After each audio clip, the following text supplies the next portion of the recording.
Astaghfirullah. Alhamdulillah, wassalatu wassalamu ala rasulillah wa ala alihi wa sahbihi wa mawalah wa la hawla wa la quwata illa billahi wa ba'd. Alhamdulillah, di siang hari ini kita bisa duduk kembali di rumah Allah Subhanahu wa ta'ala. Salawat dan juga salam tak lupa kita hadiahkan kepada Rasul kita Nabi besar Muhammad sallallahu alaihi wasallam. Kajian di siang hari ini kita akan membahas satu surat yang sangat penting sekali, karena surat ini, Suratul Ma'un, akan memberikan pencerahan kepada kita tentang sifat-sifat buruk yang harus dijauhi. Di sini ada 6 sifat. Siapa yang terkumpul padanya wajib masuk neraka. Tetapi kalau dia punya sifat kebalikannya yang akan dijelaskan dalam surat ini, maka orang itu wajib masuk surga. Apa saja 6 sifat yang tertera dalam surah Al-Maun ini? Nanti kita akan rinci satu persatu. Ma'asyiral muslimat yang dimuliakan Allah Subhanahu wa ta'ala, Suratul Ma'un ini dia memiliki 7 ayat, 20 kalimat, 114 huruf, dan termasuk surat ini surah Makkiyah, artinya turun sebelum hijrah Nabi sallallahu alaihi wasallam. Surah Al-Maun ini ada asbab nuzulnya, ada sebab turunnya. Ada yang mengatakan bahwa surat ini turun kepada orang musyrik yang namanya Al-Walid ibn Mughirah. Ada yang mengatakan surat ini turun kepada Abu Lahab. Ada yang mengatakan surat ini turun kepada Abu Jahal. Tetapi ada juga yang mengatakan surat ini turun kepada Abi Sufyan sebelum masuk Islam. Jadi Abu Sufyan ini orang kaya, termasuk tokoh besar dari tokoh-tokoh Quraisy. Setiap pekan dia selalu menyembelih unta, saking kayanya. Setiap pekan itu dia suka menyembelih 1 ekor unta. Untuk apa? Hanya untuk berpoya-poya, untuk berhura-hura, makan-makan bersama teman-temannya saja. Undang orang banyak yang kaya-kaya, kemudian makan-makan di rumah. Tetapi orang-orang miskin tidak pernah diundang. Jadi dia khusus orang-orang sekelas dia saja. Makanya hati-hati. Kata Nabi SAW, syarrul walimah, seburuk-buruk walimah itu yang banyak diundang orang kayanya, tapi orang miskinnya ditinggalkan. Akhirnya kemudian suatu hari Abi Sufyan ini sedang nyembelih unta. Datang anak yatim, tak pakai baju. Dia sedang lapar, jadi mendatangi Abi Sufyan yang sedang menyembelih unta dan hendak meminta 1 atau 2 potong daging unta. Tetapi kemudian malah diambil tongkat oleh Abi Sufyan ini, kemudian didorong anak yatim itu dan diusir. Disinilah Allah Subhanahu wa ta'ala turunkan, ara'aital ladzi yukadzibu biddin fadzalikal ladzi yad'ul yatim. Tidakkah kau lihat orang-orang yang mendustakan agama itu? Merekalah orang-orang yang menghardik anak-anak yatim. Ini sebab turun surah Al-Maun. Perhatikan ayatnya, kita baca dari awal. A'udzu billahi minasyaitonir rajim. Bismillahirrahmanirrahim. Ara'aital ladzi yukadzibu biddin. Fadzalikal ladzi yad'ul yatim wa la yahuddu 'ala ta'amil miskin. Fawailul lil musallin alladzina hum an salatihim sahun alladzina hum yura'una wa yamna'una al-mal. Tidakkah engkau lihat para pendusta agama itu? Mereka lah orang-orang yang menghardik anak yatim dan tidak menganjurkan manusia untuk memberi makan fakir miskin.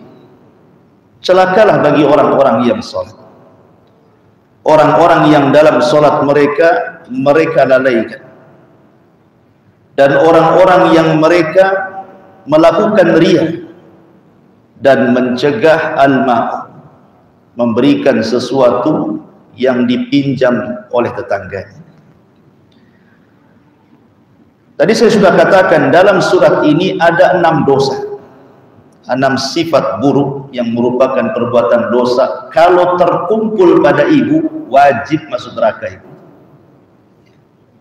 Apa 6 sifat ini? Pertama, mendustakan agama. 1. Yang kedua, menghardik anak yatim. Yang ketiga, tidak mau mendorong manusia untuk membantu fakir miskin. Kemudian yang keempat, senantiasa dalam sholatnya suka melalaikan. Yang kelima, selalu riya. Dan yang keenam, wa yamna'unal ma'un, bakhil. Tetangganya meminjam sesuatu saja tidak mau dikasih. Ini 6 sifat tercela. Kalau terkumpul, wajabat lahunna, pasti masuk neraka. Artinya bahwa kebalikan dari 6 sifat ini justru dijanjikan surga. Pertama, orang yang membenarkan agama. Yang kedua, orang yang senantiasa menyantuni anak yatim. Yang ketiga, orang-orang yang membantu fakir miskin. Yang keempat, orang-orang yang mereka senantiasa khusyuk dalam sholatnya. Yang kelima, orang-orang yang ikhlas dan tidak riya. Dan yang nomor 6, orang ini sangat dermawan. Sangat dermawan. Jadi 6 sifat ini kalau terkumpul pasti masuk surga. Kalau kebalikannya pasti masuk neraka. Mari kita akan bahas satu persatu. Sebelum saya bahas, saya ingin gambarkan kehidupan orang-orang musyrik di zaman Nabi, biar ibu-ibu sedikit paham. Ketika Nabi SAW berdakwah di Mekah, kebanyakan yang masuk Islam itu anak-anak muda. Jarang orang tua masuk Islam. Justru ada anak muda yang masuk Islam. Itu pun tidak banyak gitu. Tetapi yang jelas yang banyak masuk Islam di zaman itu anak-anak muda. Abu Bakar, Umar, Uthman, Ali, itu anak-anak muda semua. Tetapi yang menolak dakwah itu justru orang-orang tua. Abu Jahal, Abu Lahab, Al-Walid, Abi Sufyan, itu orang-orang tua. Kenapa yang harusnya orang-orang tua itu harusnya mereka yang masuk Islam? Kenapa anak-anak muda pula yang masuk Islam? Karena orang-orang tua di zaman itu tidak ada perasaan rahmat, kasih sayang kepada manusia. Kalau seandainya Abu Jahal ataupun Abu Lahab ataupun Al-Walid ibn Mughirah punya sedikit rasa sayang dalam hatinya kepada sesama, tentu hidayah akan sampai kepada mereka. Tapi karena kerasnya hati orang-orang tua itu, makanya terhalanglah hidayah. Lah bukti bahwa mereka itu keras hati dan tidak punya rasa kasih sayang digambarkan dalam ayat ini. Karena surah Al-Maun itu sebenarnya sebuah risalah, sebuah seruan kepada umat manusia, bukan kepada umat Islam saja, kepada seluruh dunia. bahwa Islam itu agama rahmat. Islam itu agama yang membawa kasih sayang. Tidak sebagaimana yang dituduhkan kepada Islam, bahwa Islam itu agama teroris, agama sadis, agama radikalis dan yang lain. Tidak. Islam itu tidak ada kekerasan di dalam. Kalaupun ada itu oknum saja. Islam tidak mengajarkan kekerasan. Karena agama kita ini agama rahmat. Nabi yang diutus juga Nabi rahmat. Dakwahnya juga penuh dengan rahmat. Wa ma arsalnaka illa rahmatan lil alamin. Tidaklah kami utus engkau wahai Muhammad kecuali menjadi rahmat, menebar kasih sayang di tengah-tengah umat. Bukti kasih sayangnya adalah tertuang dalam surah Al-Maun. Bagaimana Islam melarang dari 6 perkara ini. Di sini Allah Subhanahu wa taala mengatakan ara'aital ladzi yukadzibu biddin. Tidakkah engkau lihat wahai Muhammad orang-orang yang mendustakan agama? Kalimat ra'aita itu artinya melihat dengan mata. Artinya di lingkungan kita ini pasti kita bisa melihat ada orang-orang yang mendustakan agama. Mendustakan agama itu ada 2 bentuk, satu dengan lisan, satu dengan perbuatan. Kalau dengan lisan biasanya muncul dari orang kafir, menghina Islam, agama yang enggak benar, macam-macam. Tapi kalau dari perbuatan ini muncul dari orang munafik. Nampak saja KTP-nya Islam, ya kan? Tapi sebenarnya jauh dari Islam. KTP Islam nggak sholat gitu ya. KTP Islam Ramadan makan pula siang-siang. KTP Islam banyak melanggar hukum Islam. Hakikatnya dia sedang mendustakan agama. Kalau kita melihat dunia, ada 3 kelompok yang mendustakan agama. Yang pertama, kita pernah mendengar agama yang disebut dengan sekuler. Itu agama paling parah. Kenapa? Karena tidak percaya dengan agama. Dulu punya negara namanya Uni Soviet, tapi kemudian hancur berkeping-keping. Karena orang-orang sekuler ini tidak yakin ada Tuhan. Mereka hidup dan mati itu hanya soal waktu saja. Karena di otak mereka itu hanya dunia dan dunia. Mereka penghamba dinar dan dirham, penghamba dunia, ya. Maka bahaya ini agama sekuler, karena menyelisih fitrah. Fitrah manusia itu harus beragama. Fitrah semua manusia itu pasti harus beragama. Kenapa? Karena ketika manusia dilahirkan itu pasti terlahir fitrah. Arti fitrah itu Allah bekali keimanan kepada rububiyah. Dimanapun manusia pasti akan mencari Tuhan. Di hutan sekalipun. Makanya ada orang nyembah berhala, nyembah batu, nyembah pohon. Maknanya di sana ada yang disembah, ada yang menciptakan, walaupun salah mengambil sesembahan kan itu. Tapi orang-orang sekuler ini tidak ada, ke situ tuh tidak ada, menolak fitrah.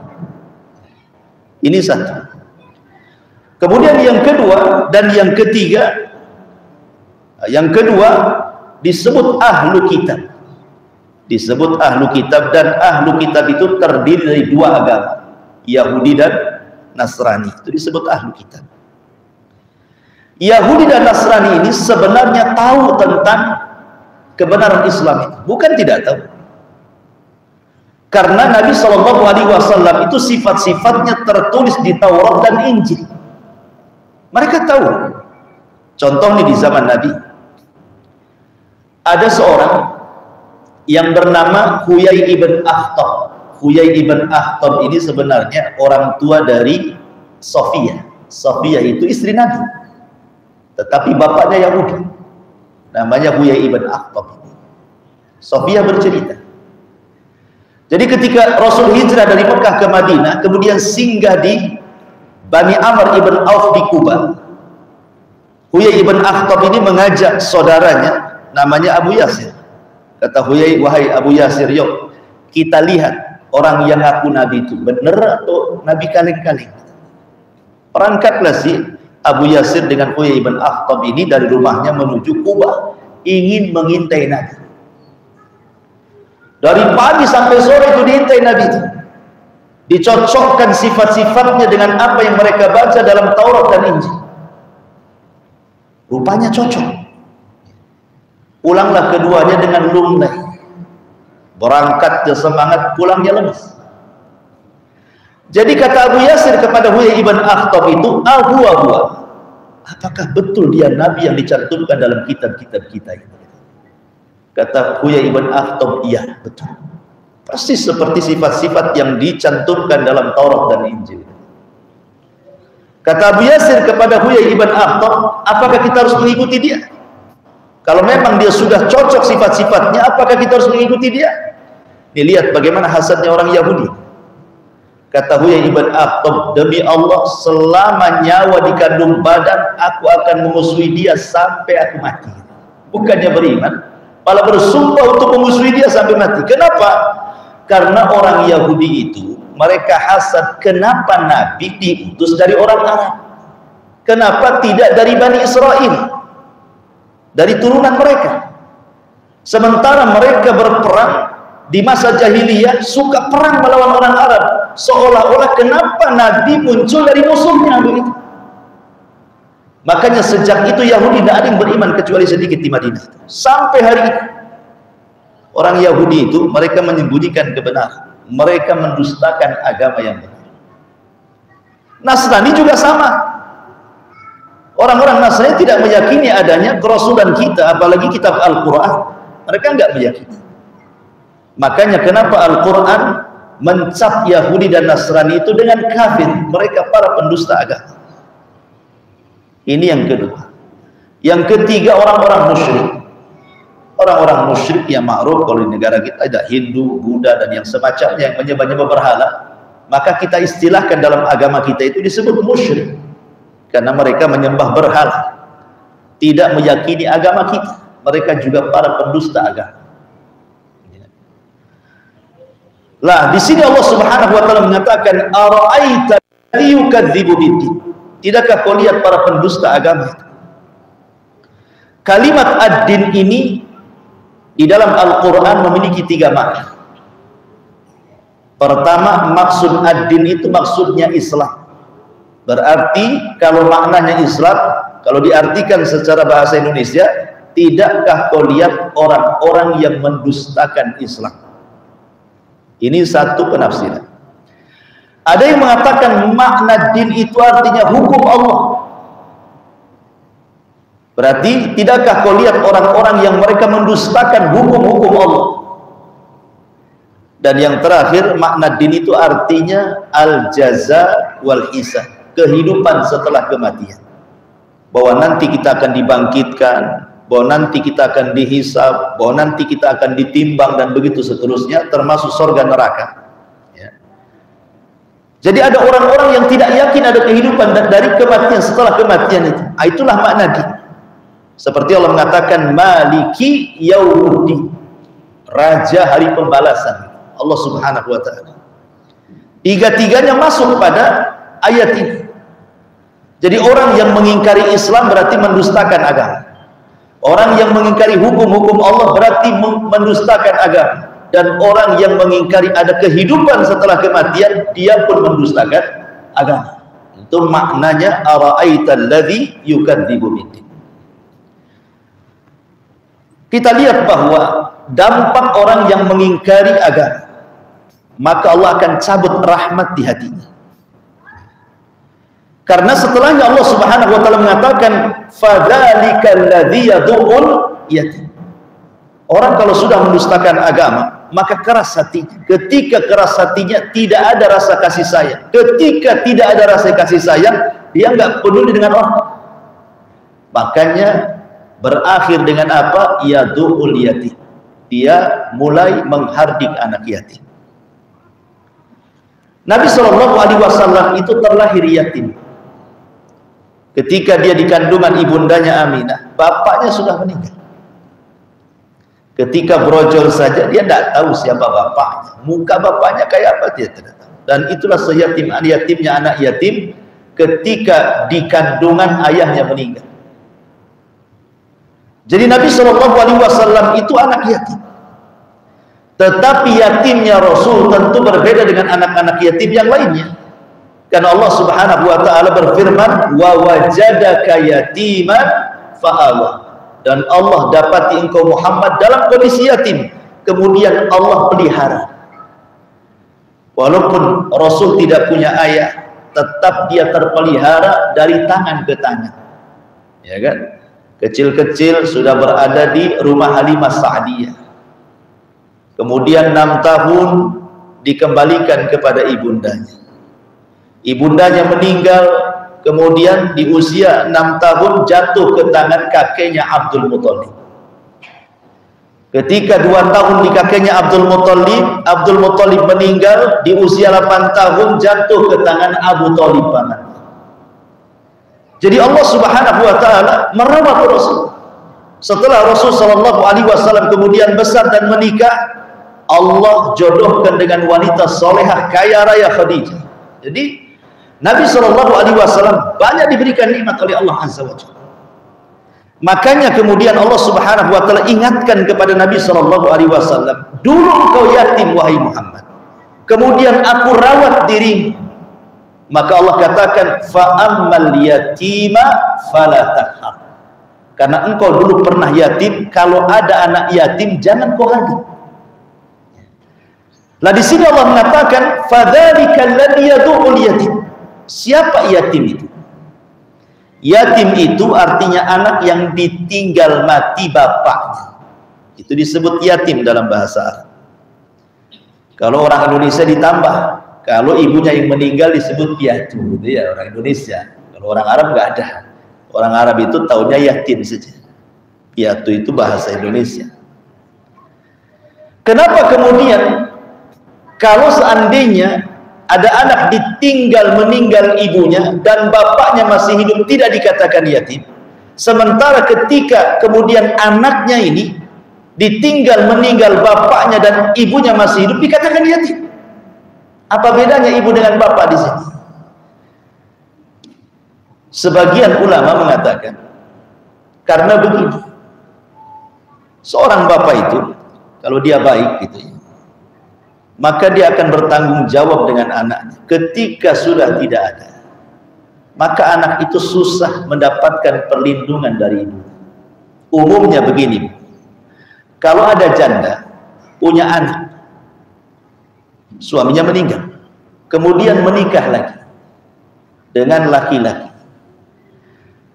Umumnya laki-laki yang menikah dengan janda yang membawa anak yatim itu kurang sayang dengan anak bawaannya.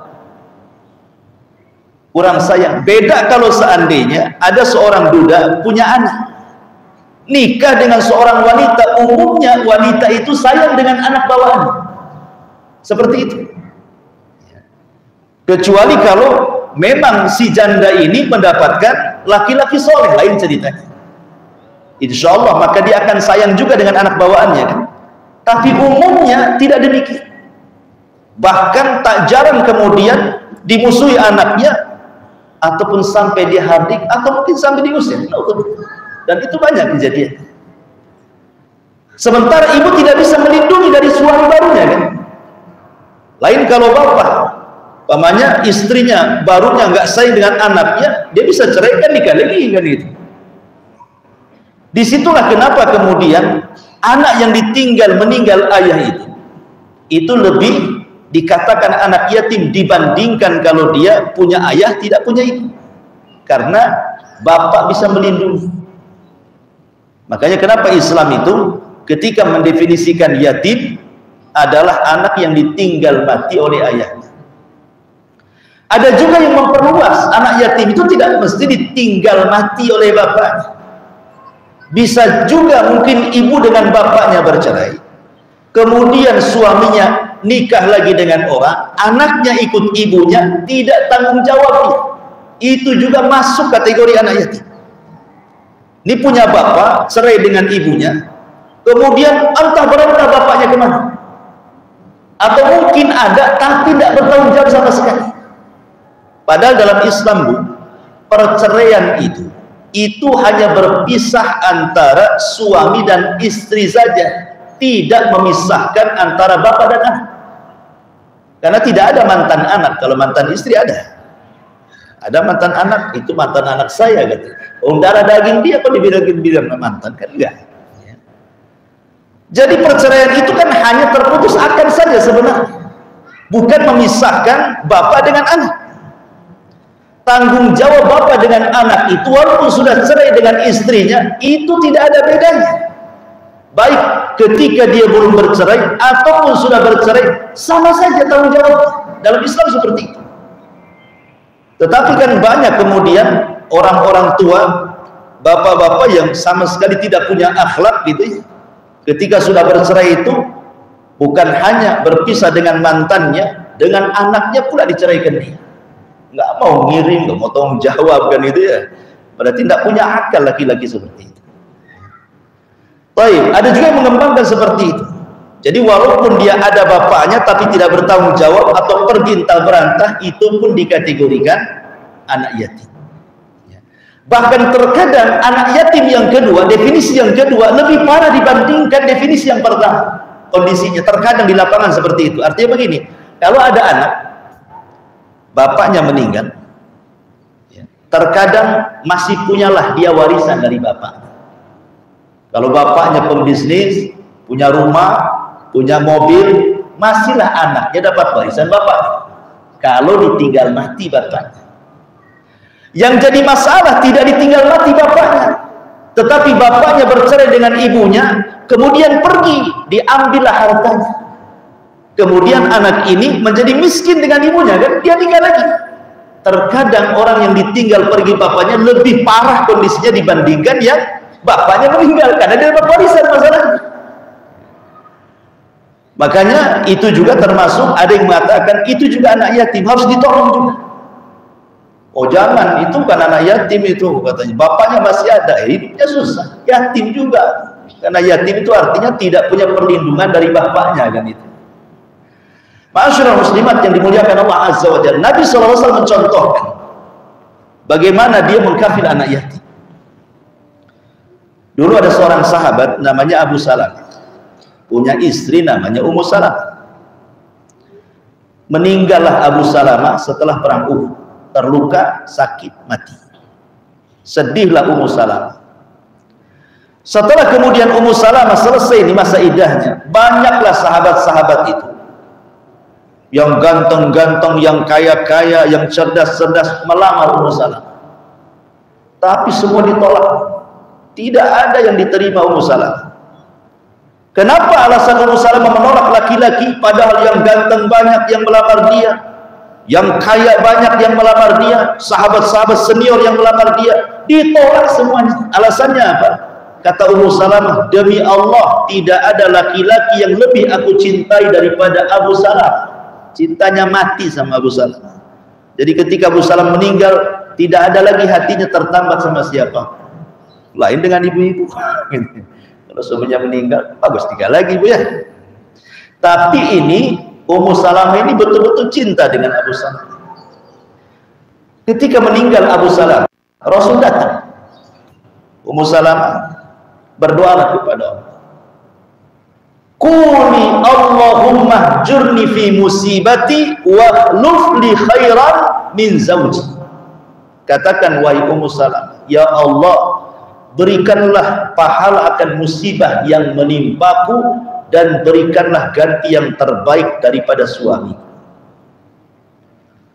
Kemudian Ummu Salamah mengatakan, ya Rasulullah, kalau kalimat yang pertama maulah saya ucapkan, ya Allah berikan pahala atas musibah yang menimpaku, tapi kalimat yang kedua saya tak mau. Kalau harus Allah gantikan dengan laki-laki yang lebih baik daripada Abu Salamah, karena cinta matinya Ummu Salamah kepada Abu Salamah. Tidak mau suruh doa yang kedua, tidak mau. Tapi kata Rasulullah, sudah katakan saja. Karena Rasul yang memerintahkan, akhirnya Ummu Salamah pun mengucapkan juga kalimat yang kedua, ya Allah gantikan Abu Salamah dengan pengganti yang lebih baik kalau ada. Akhirnya waktu pun berlalu. Tiba-tiba kemudian Ummu Salamah dikagetkan dengan Rasulullah. Tiba-tiba Rasul meminang Ummu Salamah. Artinya doanya dikabulkan. Ya tidak mungkinlah imbang Rasul dengan Abu Salamah. Tentu Rasul lebih baik dibandingkan Abu Salamah. Tapi Ummu Salamah ini masih tetap cinta dengan Abu Salamah. Dia tolak halus Nabi Shallallahu Alaihi Wasallam. Apa kata Ummu Salamah? Rasul, bukan aku menolak pinangan. Masalahnya ada 3 hal yang mengganjal dalam hatiku. Kata Rasul, apa yang mengganjal dalam hatiku? 1, aku ini wanita sudah tua, anak-anakku banyak. Anak-anakku banyak, anak-anak yatim. Dari Abu Salamah. Yang kedua, aku ini wanita pecemburu, tidak bisa. Istrimu ada Aisyah, ketika itu kan ada Saudah. Aku tidak bisa berbagi cinta. Kemudian yang ketiga, kata Ummu Salamah kepada Nabi Shallallahu Alaihi Wasallam, wahai Rasul, bukan aku tidak mau atas pinangan. Masalahnya, aku belum bisa melupakan Abu Salamah. Jadi Nabi Shallallahu Alaihi Wasallam kemudian memberikan nasihat kepada Ummu Salamah. Ya Ummu Salamah, adapun anak-anakmu, kalau kau menikah dengan aku, anak-anakmu anak-anakku juga. Di sini contohnya. Bagaimana Nabi SAW ketika menikahi Ummu Salamah menganggap bahwa anak bawaan itu adalah anaknya sendiri. Ini yang kadang-kadang laki-laki ini banyak yang kemudian menikah dengan janda yang punya anak, tidak sama perlakuan dengan anak kandung dia dengan anak bawaannya. Rasul mengatakan jangan seperti itu. Ya kalau kita mau sama ibunya, ya juga harus mau sama anaknya, begitu. Sama dengan seorang janda menikahi duda punya anak, jangan mau sama dudanya saja, sama anaknya pun harus diakui sebagai anaknya, gitu. Jangan dibeda-bedakan dalam Islam. Itu yang diajarkan Rasul kepada kita ketika meminang Ummu Salamah. Dan akhirnya Allah takdirkan Rasul menikah dengan Ummu Salamah. Dan anak-anak Ummu Salamah dirawat dengan baik oleh Nabi SAW. Begitulah Nabi SAW mencontohkan kasih sayang kepada anak-anak yatim. Ya. Dan kata Nabi SAW, sayang kepada anak yatim itu adalah melembutkan hati. Kalau ibu hatinya keras, suka marah, mudah emosi, dikit-dikit muncak, darahnya tinggi gitu kan. Tidak perlulah datang ke apotek itu, beli penurun darah, cari anak yatim, usap kepalanya. Itu melembutkan hati. Masalahnya mau nggak diusap, mau lah kalau kasih amplop. Kalau diusap aja mana mau ya. Sekalian kasih duit lah ya. Mengusap anak yatim itu kata Rasulullah, talinul qalb, bisa melembutkan hati. Mengusap anak yatim. Dan itu obat mujarab untuk menurunkan tensi. Karena Rasul yang mengatakan bahwa mengusap anak yatim itu bisa melembutkan hati. Sebaliknya, jahat dengan anak yatim mengeraskan hati. Makanya Islam itu indah sebenarnya. Jadi yang pertama di antara para pendusta agama itu orang-orang yang menghardik anak-anak yatim. Dahulu Nabi SAW pernah bercerita dalam sebuah sabdanya. Nabi SAW itu adalah Nabi pemberi syafaat. Ada 3 syafaat yang tidak diberikan kepada siapapun dari para nabi kecuali hanya Nabi saja. Ya, syafaat itu kan ada 2, ada syafaat umum, semua para nabi memberikan syafaat, para syuhada, orang-orang soleh juga memberikan syafaat. Tapi ada syafaat khusus, dan itu hanya 3, khusus bagi Nabi saja. Pertama, syafaatul uzma, syafaat besar. Ketika manusia berkumpul di padang mahsyar itu nunggu keputusan Allah kok tak datang-datang, datanglah manusia ke Adam, ke Nuh, ke Ibrahim, ke Musa, ke Isa. Tidak ada yang bisa menolong sampai akhirnya datang kepada Rasulullah. Rasul memintakan mereka syafaat kepada Allah. 1. Yang kedua, syafaat kepada pamannya Abu Thalib untuk diringankan azabnya. Karena dia tidak mungkin keluar dari neraka. Abu Thalib tidak akan keluar dari neraka. Kenapa? Karena mati kafir masalahnya. Tapi Rasul meminta kepada Allah untuk meringankan azabnya karena jasa baiknya Abu Thalib ketika hidup senantiasa menolong dakwah. Ini yang kita ceritakan syafaat yang ketiga ini. Di mana orang-orang yang diponis masuk surga tidak bisa masuk surga. Ini orang-orang ini nggak mungkin masuk neraka karena sudah divonis masuk surga. Mereka hanya berjumpa di pintu-pintu surga, tapi tidak bisa masuk. Kenapa tidak bisa masuk? Karena tidak ada yang bisa membuka pintu surga kecuali Nabi. Tidak ada satupun Nabi yang bisa membuka pintu surga kecuali Nabi. Makanya Rasul mengatakan apa? Ana awal man aftatihu babal jannah. Sayalah orang yang pertama membuka pintu surga. Dan Rasul orang yang pertama masuk surga. Ketika Rasul buka pintu surga itu, Rasul itu sudah berada di pintu surga. Tiba-tiba ada seorang ibu lari mau masuk duluan. Ditahan sama Nabi. Kamu siapa kan gitu? Ya. Kemudian dia mengatakan, saya seorang wanita yang ketika di dunia banyak merawat anak-anak yatim.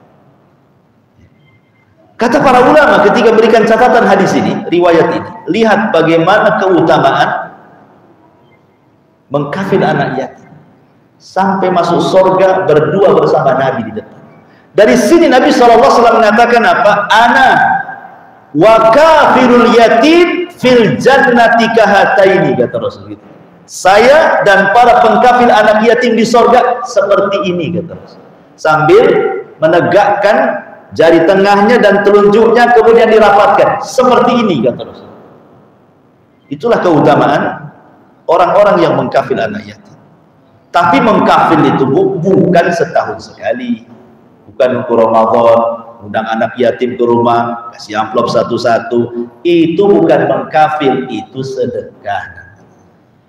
Mengkafil anak yatim itu artinya merawat, satu ngasih makan dia, satu ngasih pendidikan dia, sampai dia balik. Jadi bapaknya nih, ada anak yatim perempuan, bapaknya meninggal, usianya 2 tahun. Kita minta supaya tinggal di rumah kita, ibunya tak mau, nggak apa-apa.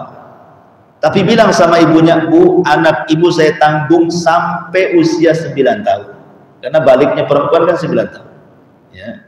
Saya tanggung sampai 9 tahun, berarti dari usia 2 tahun, kemudian 3 tahun, 4 tahun, 5 tahun, 6 tahun, 7 tahun, 8 tahun, 9 tahun, berarti 8 tahun. Saya berapa dia makannya sehari? Nanti kalau sudah umur 6 tahun kan masuk TK. Nah, berapa pendidikan dia di TK-nya nanti? Nah, kalau sudah 9 tahun, Bu, ibu stop, tidak memberikan lagi, sampai disinilah ibu mengkafil anak yatim. Karena kalau sudah balik bukan disebut anak yatim lagi. Ya, kalau balik dikatakan anak yatim, saya anak yatim. Orang tua saya kan sudah meninggal. Tapi kan yatim dibatasi dengan akil balik. Ya. Jadi kalau sudah 9 tahun anak perempuan yang yatim itu kita kafalah, kita berikan bantuan makan dia dari kecil sampai dia besar, sampai 9 tahun, itulah yang disebut dengan kafilul yatim. Kalau sudah 9 tahun ke atas bukan kafil yatim. Kalau ibu masih kasihan, itu namanya sedekah fakir miskin, statusnya berubah. Bukan yatim lagi, tetapi menjadi fakir ataupun miskin. Bisa dipahami? Baik, ya. Ini yang pertama. Fadzalikal ladzi yadu'ul yatim. Kemudian yang kedua, Allah mengatakan di antara sifat para pendusta agama itu, wala yahuddu ala ta'amil miskin, dan tidak menganjurkan orang untuk memberi makan fakir miskin. Terkadang kalau kita lihat di masyarakat, ada orang itu yang bakhilnya double. Apa itu bakhilnya double itu maksudnya? Sudah tidak mau bantu fakir miskin, tak mau pula ngajak orang bantu fakir miskin. Minimal kalau kita tidak bisa membantu nih, kita tidak bisa membantu karena memang kekurangan. Minimalnya ajaklah tetangga yang mampu, bilang saya sih pengen bantu si Anu, tapi saya tak ada uang, bisa nggak kamu bantu dia? Nah gitu maksudnya. Ya. Itu makna yahuddu ala ta'amil miskin, itu artinya mengajak orang untuk membantu fakir miskin. Mengajak orang membantu fakir miskin itu lebih baik dibandingkan kita membantu fakir miskin. Dua-duanya baik. Kita sendiri bawa beras, umpamanya 1 kilo, nih. Dengan kita ngajak rame-rame, dapatlah 1 kintal. rame-rame itu lebih baik kita mengajak orang dibandingkan kita infak sendiri. Kenapa? Kalau infak sendiri, berapalah kemampuan kita infak sendiri. Tapi kalau kita ngajak orang rame-rame, bisa banyak dapatnya kan? Bisa saja mungkin dari sekian orang yang diajak itu akhirnya tanpa sepengetahuan kita dia bantu terus. Makanya bahasa Quran itu lihat bagaimana Allah Subhanahu wa taala kemudian memilih bahasa bahwa ada orang yang bakhil itu sampai setingkat ngajak orang bantu itu tidak mau, lisannya bakhil. Makanya Allah Subhanahu wa taala sampai istilahkan wala yaquddu ala ta'amil miskin. Bahasanya ta'am itu pakai masdar, bukan fi'il amr, bukan at'im, tapi ta'am. Maknanya apa? At'im itu artinya kita terus menerus untuk membantu. Kalau sudah disebut ta'amul miskin artinya bukan sekali kita membantu, tapi terus-terusan. Lain dengan pakai kata kerja bentuk perintah namanya kan, beri makan fakir miskin, boleh saja sekali dua kali selesai. Tapi ketika tidak menggunakan kata kerja bentuk perintah tapi menggunakan masdar ta'am, menunjukkan bahwa membantu bukan hanya sekali. Kalau ada rezeki lagi bantu lagi, kalau ada rezeki bantu lagi, kalau ada waktu ajak lagi, oh ini tetangga ini sudah bantu, saya cari lagi lah yang lain yang bisa bantu, dan begitu seterusnya. Dan ada sebagian mengatakan bahwa memberikan zakat pada satu orang itu jauh lebih baik dibandingkan memberikan zakat ke banyak orang. Umpamanya zakat, ibu anggaplah punya uang banyak, zakatnya sampai 30 juta zakat per tahunnya itu. 30 juta ibu kasih kepada 100 orang, berapalah satu orang kan? Kan tidak banyak, boleh jadi seminggu habis, ya kan? Tapi kalau yang 30 juta kita cari satu anak ataupun satu orang miskin yang dilihatnya dia soleh orangnya, taat beribadah kepada Allah gitu, orangnya sabar, kasih semua sama dia, itu lebih baik dibandingkan kita sebarkan zakat ke banyak orang. Karena boleh jadi mungkin yang 30 juta kita berikan kepada dia, akhirnya dia digunakan untuk modal, akhirnya tidak miskin lagi. Boleh jadi kemudian dia kaya, akhirnya dia pula yang zakat. Ya semuanya baik gitu ya, mau disebar ke banyak orang juga baik, ke satu orang baik. Tapi kan kita bicara tentang afdoliyah di sini, mana yang lebih afdol kan begitu. Dan jangan sembarang juga ngasih orang, kan lihat-lihat kita ini kalau mau bantu orang juga kan. Ini orang miskin sudah tidak sholat, mabok lagi, dikasih zakat makin senang, mabok pula kan itu ya. Makanya pilih-pilih, oh nampak ini orang soleh nih, rajin sholatnya, sabar, deketi dulu, jangan dikasih ya, tanya-tanya dulu, kalau pantas kasih sama dia. Baik, masyarakat muslimat yang dimuliakan Allah Azza wa Jalla. Apa sih miskin? Miskin itu beda dengan fakir. Kalau fakir itu di bawahnya miskin, kalau miskin itu di atasnya fakir. Fakir itu sama sekali memang tidak punya pekerjaan. Boleh jadi dia sakit sehingga tidak bisa bekerja, mungkin dia janda gitu ya, sakit lagi ya, udah kontrak lagi, udah sakit, tidak bisa kerja, akhirnya hanya bisa menengadahkan tangan kepada orang lain, itu disebut fakir karena tidak punya pekerjaan.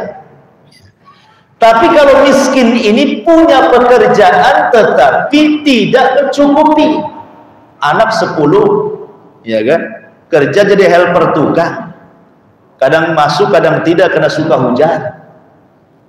Kemudian per bulan yang harusnya dapat 3 juta cuma dapat 500, anak 10 sekolah di mana-mana kan gitu ya, nggak cukup, dia utang sana sini. Itu disebut miskin namanya. Dia punya pekerjaan tetapi tidak mencukupi. Kalau fakir sama sekali dia tidak punya pekerjaan, mungkin karena kelemahan dia atau kan memang nggak ada kerjaan gitu.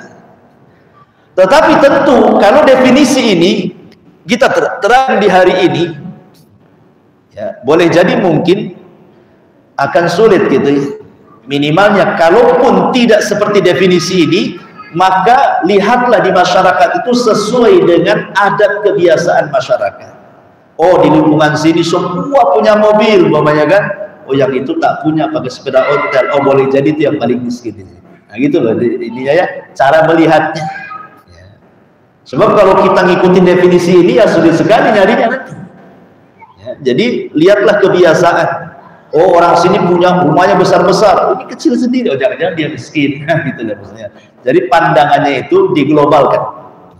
Ini yang kedua, dan menyantuni anak yatim luar biasa. Karena Nabi SAW ketika pertama datang dari Mekah ke Madinah, yang pertama kali didakwahkan Rasul, ceramah pertama ketika Rasul hijrah dari Mekah ke Madinah itu apa? Ayyuhan nas, absus syalam bainakum, wa at'imut ta'am, wasilul arham, wa sallu bil laili wan nasun niyam, tadkhulul jannata bisalam. Ini ceramah pertama kali Rasul ketika hijrah dari Mekah ke Madinah. Wahai manusia, sebarkan salam. Kemudian berikan makan orang-orang yang kesusahan. Kemudian sambunglah silaturahim sesama kalian. Kemudian sholatlah di malam manusia sedang tertidur, maka Anda akan masuk surga dengan selamat, kata Rasul. Ketika ada seorang tokoh Yahudi namanya Abdullah ibn Salam mendengar ceramah ini, masuk hidayah, akhirnya masuk Islam. Gara-gara mendengar ceramah ini, betapa lembutnya Islam.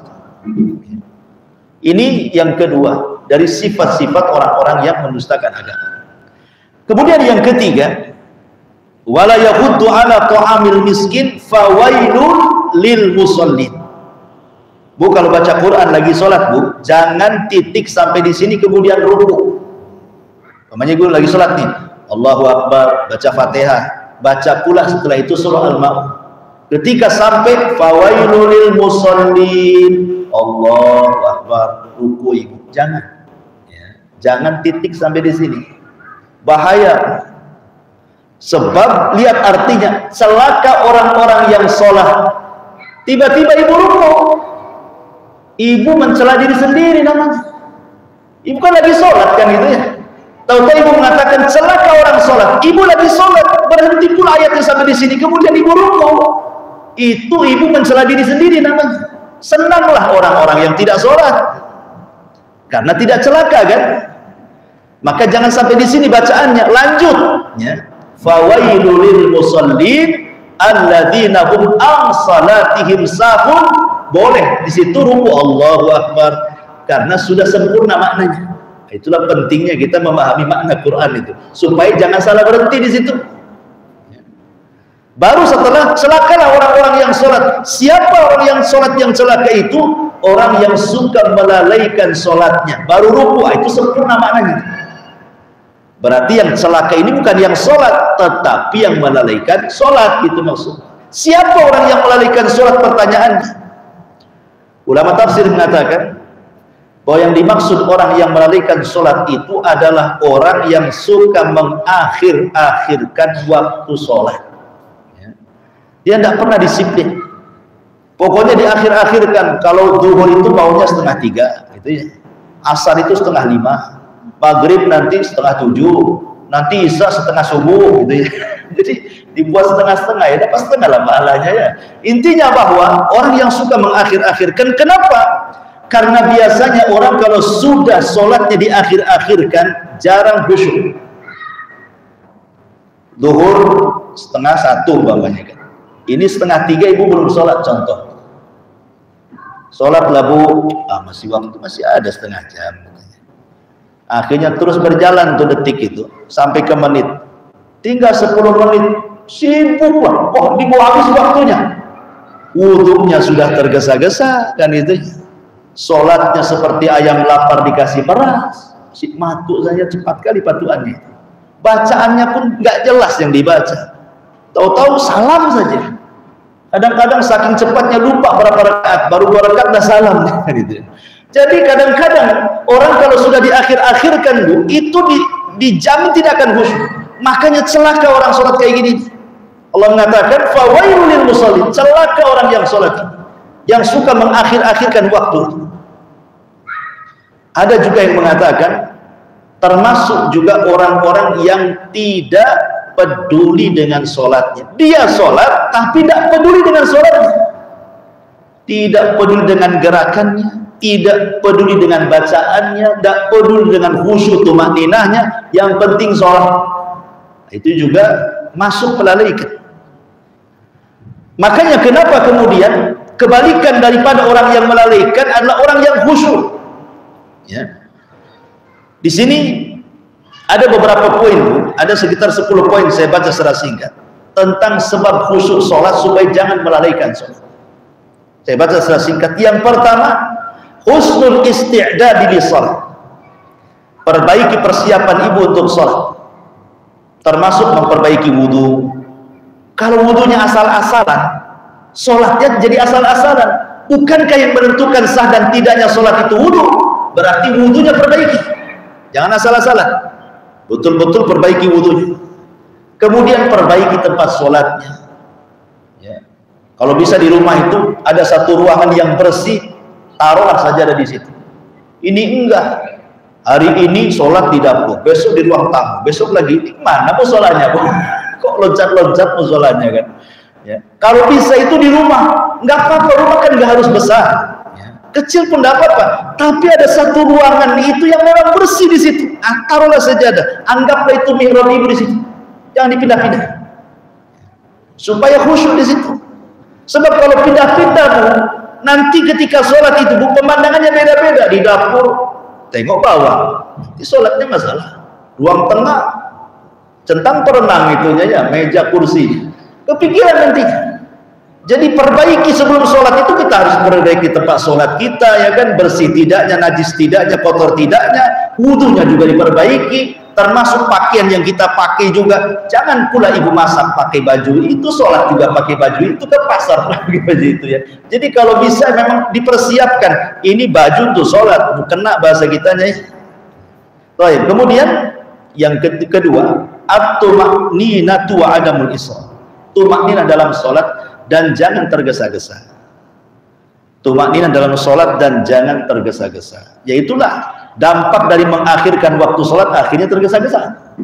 Coba kalau di awal-awal waktu sholat kan waktu sholat panjang, wih. Bisalah kita ini tenang sholatnya, rukunya agak lama, sujudnya agak lama, bacaannya agak lama, kalau banyak hafalannya. Kemudian yang nomor 3, tadabburul ayatil makru'ah. Kalau memang ibu ini ada kesempatan waktu lenggang, kan sekarang sudah ada tuh Quran terjemahan. Ibu ini sekarang hafalannya berapa? Oh, saya cuma hafal 5 surat, itu pun diulang-ulang, maghrib itu, ini itu, semua itu saja, kayaknya nggak pindah-pindah. Kalau nambah hafalan itu, kalau lagi nambah hafalan, yang lain lupa, ini pula hafal. Minimalnya Bu, surat yang ibu suka baca itu, baca artinya. Contoh nih yang jelas-jelas ya, ibu baca dalam sholat apa? Surah Al-Fatihah. Itu kan sudah jelas, ya kan? Itu dibaca terus, mau sholat wajib, mau sholat sunnah, setiap rakaat lagi dibaca. Minimal tahulah artinya. Bacalah terjemahannya. Al-Fatihah itu apa sih isinya gitu ya? Walaupun tidak sampai ke tafsirnya, minimalnya tahu dulu isinya apa. Kemudian surat yang ibu pun yang dibaca, tahulah. Coba tadabbur di situ supaya jangan kemudian kemana-mana pikirannya. Kemudian yang nomor 4, at-tafakkur fi adamatil khalq.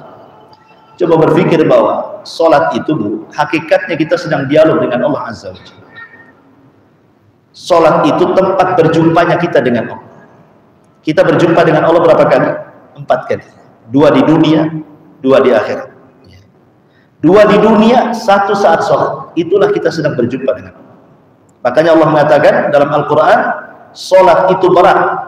Wa innaha lakabiratun illa alal khashiyin. Sholat itu berat kecuali bagi orang yang khusyuk. Siapa orang yang khusyuk? Allah lanjutkan firman-Nya, alladzina yadunnuna annahum mulaqu rabbihim. Orang yang yakin bahwa dia sedang berjumpa dengan Rabb-Nya. Jadi sholat itu sedang berjumpa dengan Allah. Ya, maka hadirkan tuh. Kemudian juga yang nomor 5, an-nadharu fi maudhi'is sujud. Supaya kita khusyuk ketika dalam posisi berdiri, pandangan jangan kemana-mana Bu, letakkan ke tempat sujud. Jangan, karena setan itu berusaha mencuri kekhusyuan manusia. Kata Nabi SAW, Inna syaitan yahtarisu min salatil abdi. Terkadang ada setan itu mencuri sholatnya hamba. Apa yang dimaksud mencuri? Mencuri bukan mencuri uang ibu lagi sholat, tidak. Maksudnya mencuri kehusyuan, sehingga tak jarang orang lagi sholat itu pandangannya tidak ke satu titik, tapi ke banyak titik. Allahu Akbar, sana, sini. Itu tidak khusyuk. Apalagi nonton cicak kawin, makin tengokin ya Bu, itu makin tidak khusyuk nantinya. Ya. Jadi pandangan khusus ke tempat sujud. Kemudian juga yang nomor 6, adamul iltifat wa raf'il basar. Jangan dibiasakan menengok-nengok apalagi sampai menengok ke atas. Kemudian yang nomor 7, an ya'lam annallaha yujibuhu fi salatihi wa yunaji. Yakini bahwa ketika kita membaca bacaan dalam salat khususnya Al-Fatihah, itu ibu sedang berdialog, sedang ngomong dengan Allah. Kan ada jawabannya itu. Dalam hadis Rasul mengatakan, ibu kalau membaca Al-Fatihah, alhamdulillahirabbil alamin, Allah itu jawab di langit. Apa jawaban Allah? Hamadani abdi, hambaku sedang memujiku. Kalau ibu mengucapkan Ar-Rahman Ar-Rahim, Allah jawab itu di langit. Azna alayya abdi, hambaku sedang mengagungkan aku. Kalau ibu mengucapkan Maliki yaumiddin, Allah juga jawab majjadani abdi, hambaku sedang membesar-besarkan aku. Makanya kenapa dalam sholat itu kalau ibu baca Fatihah disunnahkan untuk satu-satu, jangan disambung. Karena setiap ayat dalam Al-Fatihah itu ada jawabannya tuh. Ya. Alhamdulillahirabbil alamin, diam dulu.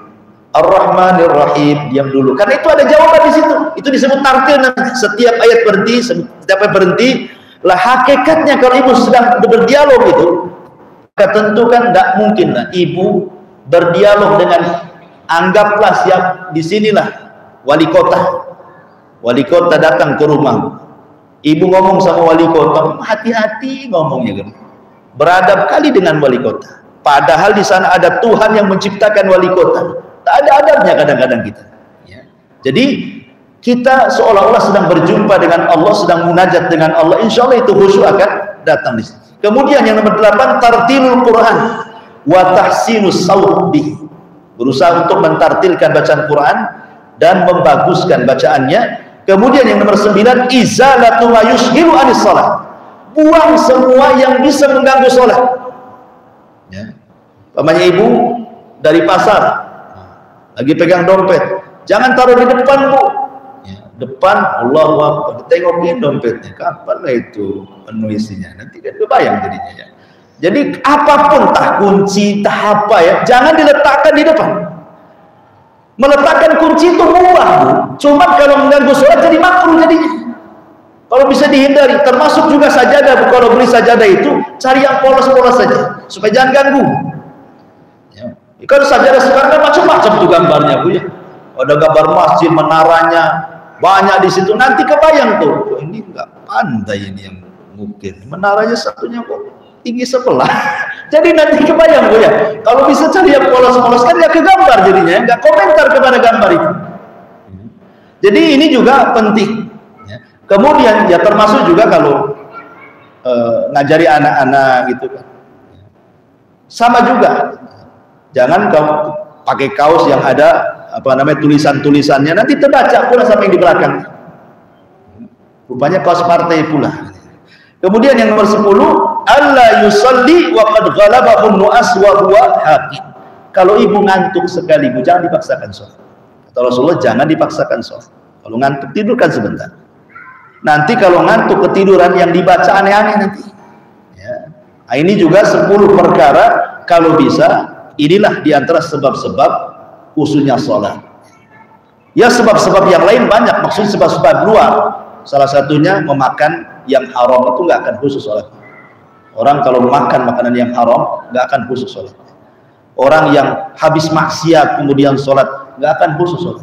Jadi banyak perkara-perkara luar juga yang bisa menjadikan khususnya sholat. Nah, di sini Allah mengatakan fawailul lil musallin alladzina hum an salatihim sahun. Kemudian yang nomor 4, alladzina hum yura'un, dan orang-orang yang suka yura'un. Ra'un itu artinya dia beribadah tetapi ingin disanjung dan dilihat orang. Sekarang namanya fitnah ria itu sangat merebak di tengah-tengah kaum muslimin dengan adanya medsos. Ini alat medsos itu alat yang paling besar menggugurkan amalan kita. Dulu belum ada medsos, Bu. Orang ibadah, ibu ibadah di mana orang nggak tahu. Ya kan, ibu sholat sendiri di rumah, mana kawan-kawan tahu ibu ahli sholat. Tapi sekarang ada medsos, memang niatnya baik, malam-malam ngingetin, gitu ya. Ya, ini sudah jam 3, sholat. Maunya itu dia mengatakan seolah-olah, lihat loh seperti saya, aku juga bangun tengah malam. Cuman bahasanya nggak seperti itu kan. Kadang-kadang setan itu dia masuk bukan hanya disuruh maksiat saja, disuruh berbuat baik, sholat kata setan. Tapi ketika sholat disuruh riya. Jadi setan itu bukan hanya suruh zina, suruh mabuk, suruh judi, suruh ghibah, enggak. Terkadang suruhnya ibadah, sedekah kok banyak-banyak kata setan itu. Supaya apa? Tapi dengarkan ucapan orang kalau sudah sedekah, muji atau tidak. Jadi mereka membuka bagaimana orang itu riya. Dan riya ini sifatnya munafik ya. Kemudian yang terakhir Allah katakan wa yamna'unal ma'un. Ada yang mengatakan ma'un itu artinya perkakas dapur. Itu disebut ma'un. Mulai dari gelas, piring, pisau, kompor, panci, kuali, codet atau apa namanya. Ada tetangga mau pinjam. Ya, boleh jadi mungkin dia ada hajatan, ada keperluan, enggak ada, mungkin gasnya habis gitu ya, pinjam gas ibu-ibu, gasnya ada 3 yang 5 kilo mamanya, dipinjam tak mau kasih, itu disebut wayam na'unan ma'un itu namanya. Atau terkadang dikasih tetapi tidak layak untuk dikasih. Contoh nih, ibu di lemari ada tuh kuali bagus ya kan? Sementara kuali lamanya di atas kompor, pantatnya udah hitam semua, udah nggak layak duit. Itu pula dikasihkan tetangga. Padahal sebenarnya kalau ingin mendapatkan pahala, kasih aja yang bagus. Apa fungsinya juga sama kan? Apa ini taruh di lemari gitu ya? Nggak dapat pahala, naruh perkakas di lemari itu nggak dapat pahala. Untuk apa? Pajangan saja di situ. Tapi kalau dipinjamkan ke orang, jadi pahala jadinya. Lah ada orang-orang itu dipinjam, motornya pinjam sedikit, banyak alasan. Oh nanti anak saya mau pakai, nggak bisa. Subhanallah ya. Ada tuh orang-orang yang bakhilnya sampai ke tingkat perkakas rumah dipinjamkan tak dikasih. Ini sebakhil-bakhilnya orang bakhil, Bu. Kenapa? Ini perkara remeh masalahnya. Kalau perkara remeh saja dia tidak bisa kasih, bagaimana perkara besar? Bagaimana kalau orang datang pinjam uang 5 juta, 10 juta, makin bakhil lagi kan? Oh, yang kecil-kecil aja nggak dikasih. Ya. Makanya di sini Allah Subhanahu wa taala mengingatkan betapa indahnya Islam itu. Sampai ke masalah-masalah orang pinjam alat dapur saja dibahas dalam Quran. Lah ini semua terangkum dalam sebuah akhlak yang disebut dengan akhlak kasih sayang namanya. Ya. Jadi surah Al-Maun ini kalau betul-betul diamalkan, dipraktekkan di tengah-tengah masyarakat itu, wah masyarakat itu sudah luar biasa. Pasti masyarakat itu baik semua itu. Wallahu alam, saya kira cukup. Baik, kita buat tanya jawab saja. Silakan kalau ada yang bertanya.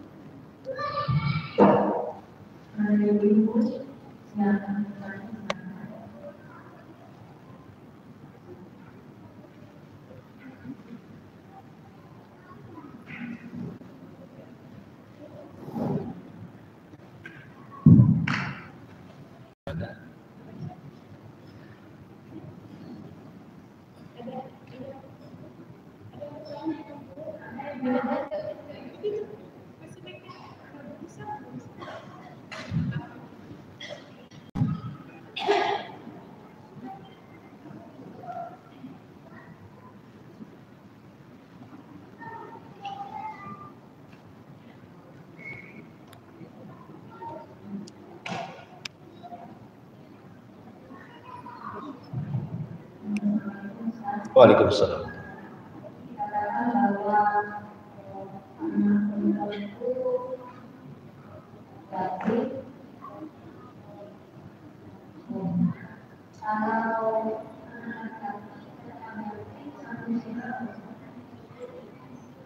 Gak dengar, Om. Ngomong apa ya?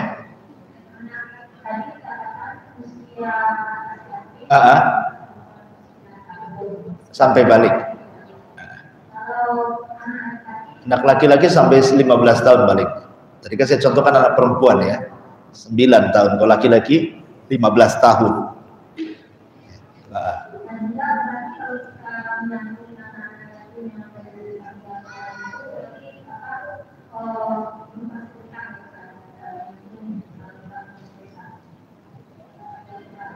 Gimana? Oh, panti asuhan.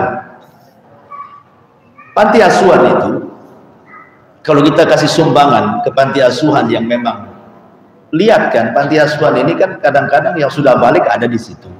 Kalau sudah balik bukan yatim lah, walaupun di panti asuhan.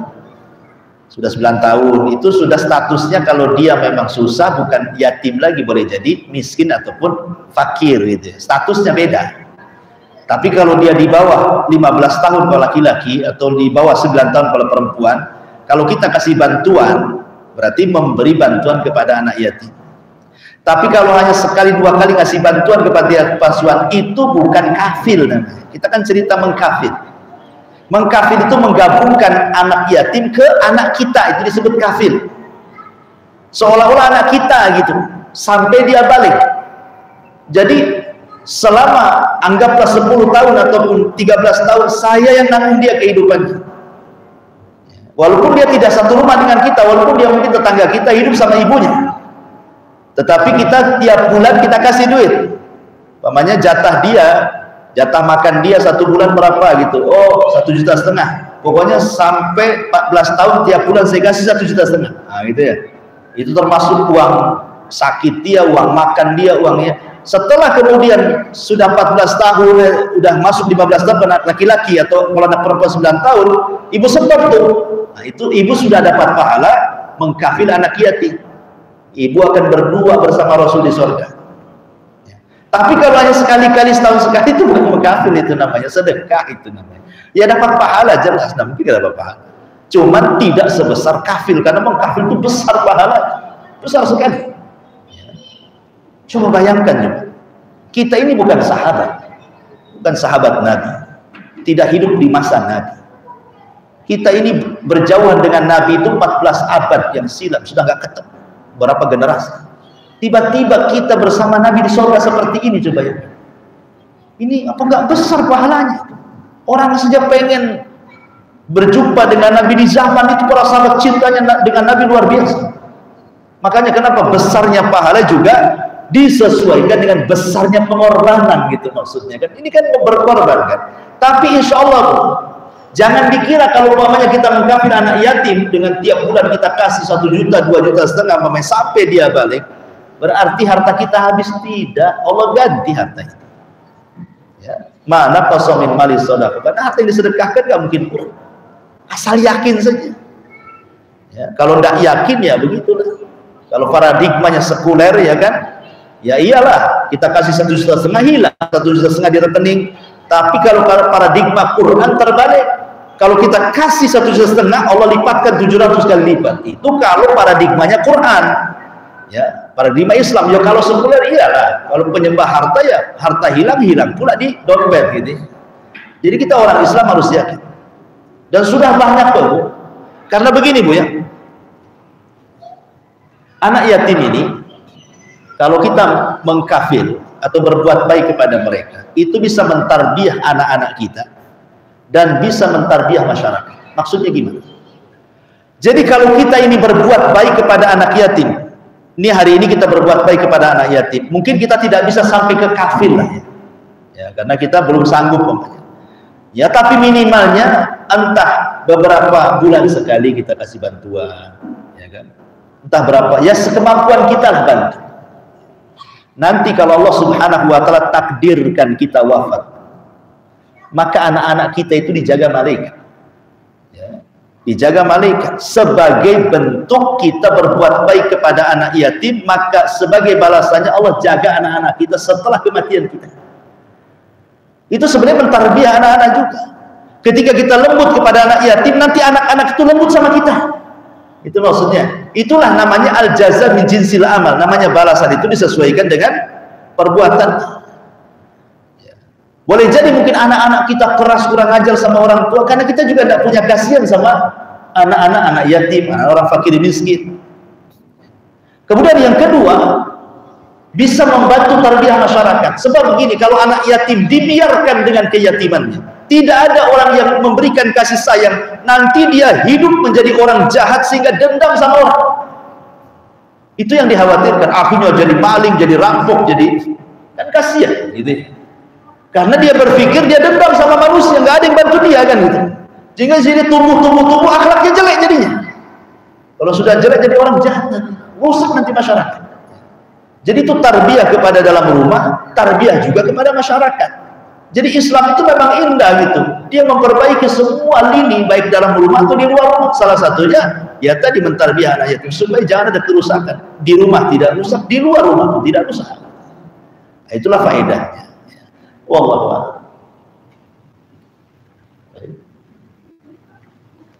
Sudah? Oke.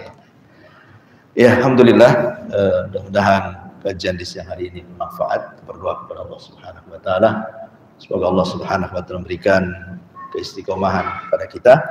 A'udzubillahi minasyaitonir rajim. Ihdinas siratal mustaqim. Ihdinas siratal mustaqim siratal ladzina an'amta 'alaihim ghairil maghdubi 'alaihim waladdallin.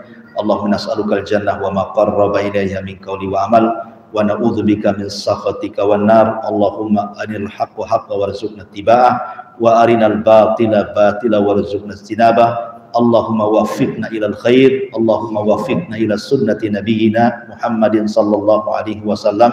Allahumma nas'alukal huda wat tuqa wal afafa wal ghina. Rabbana atina fid dunya hasanah wa fil akhirati hasanah wa qina adzabannar. Subhanakallahumma bihamdika asyhadu an la ilaha illa anta astaghfiruka wa atubu ilaik. Allahu ta'ala. Assalamualaikum warahmatullahi wabarakatuh.